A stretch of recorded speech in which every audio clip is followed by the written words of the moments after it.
Сәлеметсіңдер ме балалар? Сендерменен биология сабағымызды бастаймыз. Менің аты-жөнім Қожанова Гаухар. Талғат Бигелдинов атындағы жалпы орта мектебінің биология пәні мұғалімі боламын. Бүгінгі сабағымыздың тақырыбы фотосинтезге қажетті жағдайлар. Зертханалық жұмыс фотосинтез үдерісіне қажетті жағдайларды зерттеу. Бүгінгі сабағымызға сәйкес оқу мақсаты 7-де 1-де 2-де 2 фотосинтез үдерісіне қажетті жағдайларды зерттеу. Жаңа сабағымызды бастамас бұрын миға шабуыл жасайық. Ол үшін мына сұрақтарға жауап беріңдер. Бірінші, жапырақтың үстіңгі және астыңғы қабығының құрылысы қандай? Екінші, фотосинтез дегеніміз не? Үшінші, фотосинтез үшін қажетті жағдайларды атаңдар. Фотосинтез өсімдік ағзасындағы маңызды үдеріс. Өсімдіктерден басқа барлық эукариотты ағзалар қоректік заттардан, нәруыздар, майлар мен көмірсулардан энергия алады. Ал барлық жасыл өсімдіктер энергияны жарықтан алады екен. Фотосинтез жарық энергиясын нәруыздар, майлар мен көмірсулар энергиясына айналдыру. Фотосинтездің жалпы сызбасы мына түрде көрсетуге болады. Жапырақ ауа арқылы қоректенудің басты мүшесі. Айтып өткеніміздей, жапырақтар ғана емес, өсімдіктің басқа барлық жасыл мүшелері фотосинтездей алады. Жапырақтары жоқ кейбір өсімдіктердің сабағы немесе жас өркендері фотосинтездейді.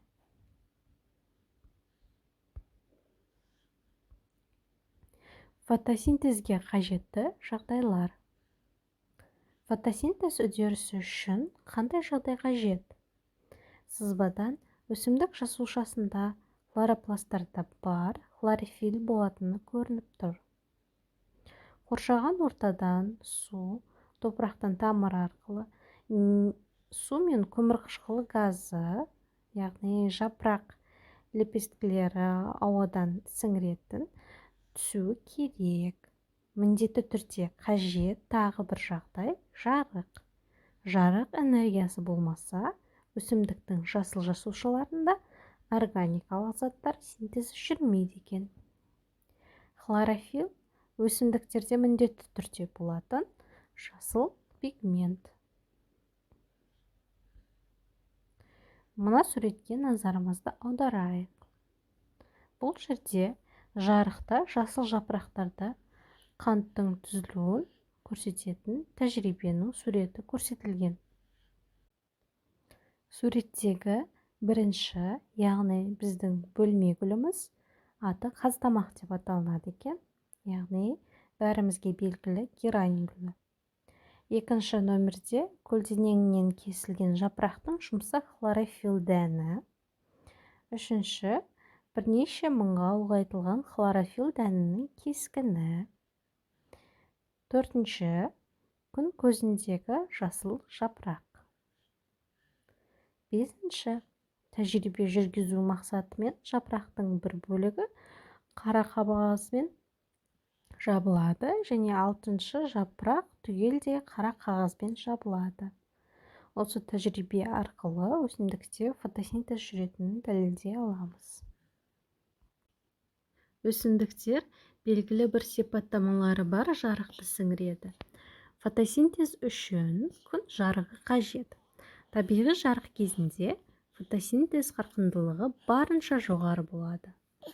Жарық болмаса, өсімдік хлорофиллін жоғалтады. Түсі ағарады, фотосинтездеу қасиеті тоқтатады. Тіршілігіне қажет қоректік заттар таусылғанда өсімдік қурап қалады. Су жеткіліксіз болса, фотосинтез үдерісінің тиімділігі төмендейді. Бұл әсіресе ыстық әрі құрғақ аймақтар үшін маңызды көрсеткіш.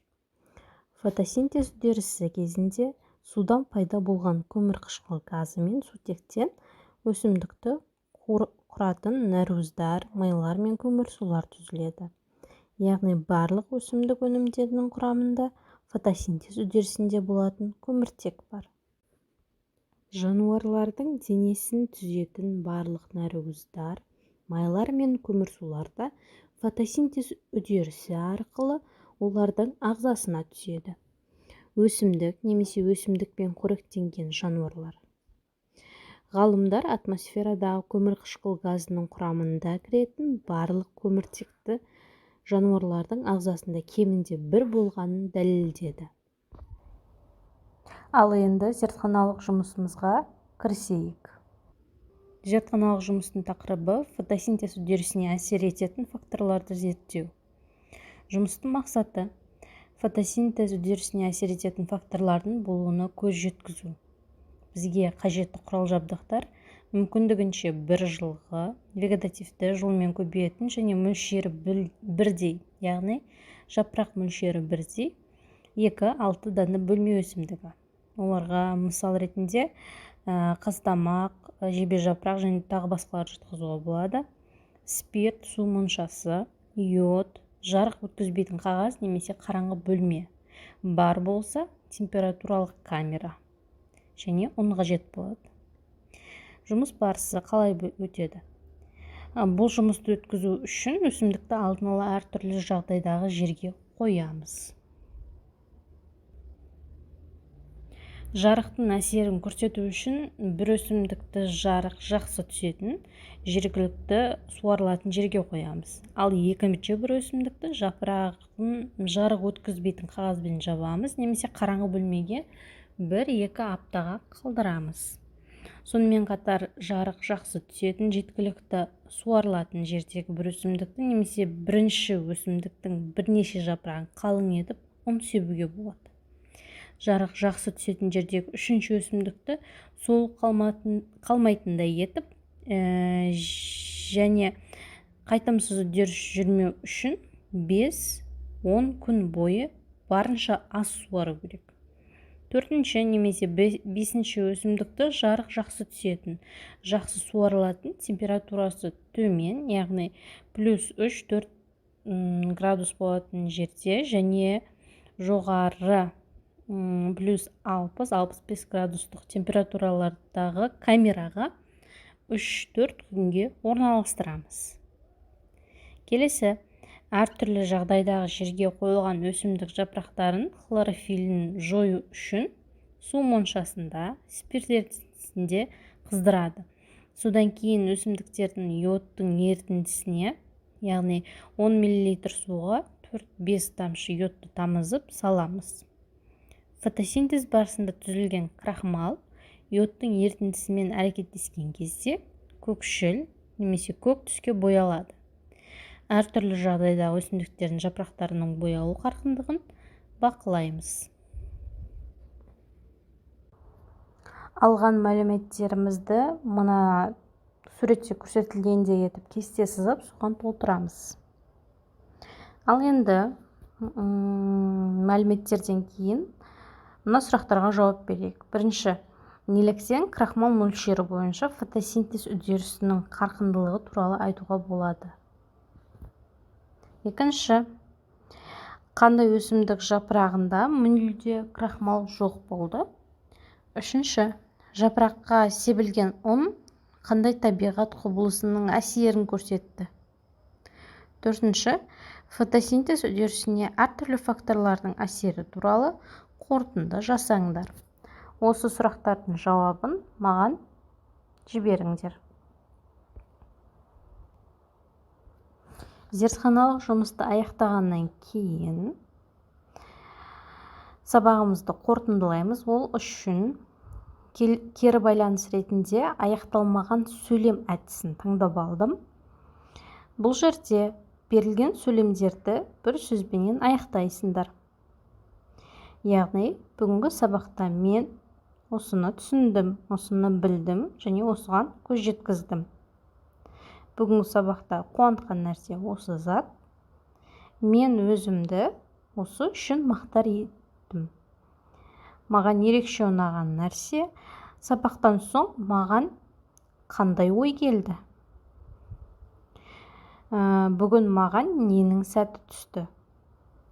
Сабақта қызық болған нәрсе және қиындық тудырған нәрсе. Бүгінгі сабақтан менің түсінгенім және енді мен не істей аламын? Осыларды аяқтап жазамыз. Осыменен біздің сабағымыз аяқталды. Сау болыңдар.